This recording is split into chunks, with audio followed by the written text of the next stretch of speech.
Somajiguda press club లో బంజారా సంఘాలు గిరిజన సంఘాల పేరుతో ప్రెస్ మీట్.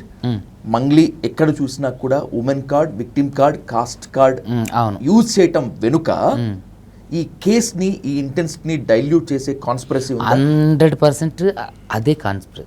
నన్ను పోలీసులు డ్రంక్ అండ్ డ్రైవ్ టెస్ట్ చేయడంలోనూ, తర్వాత ఈవిడ ఒక ప్రముఖ యాంకర్ పేరు, ఈవిడ చెల్లి పేరు తీయొద్దు, ఈవిడ పేరు తీయొద్దు, వేరే వాళ్ళు ఆడవాళ్ళు మాత్రం రోడ్డు మీదకి రావాలి.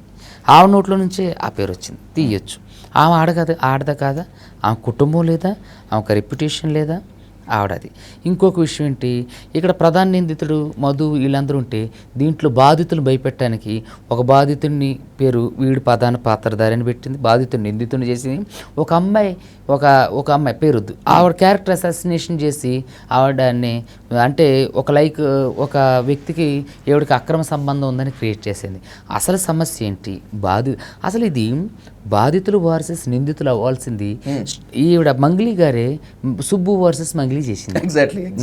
ఇక్కడ ఏంటంటే ఆమె చేసిందా, మీ ఇద్దరు చేసుకున్నారా? ఆవిడే చేసింది. నేను ఎక్కడ కూడా ఆవిడని వ్యక్తిగత ఆరోపణలు చేయలేదు.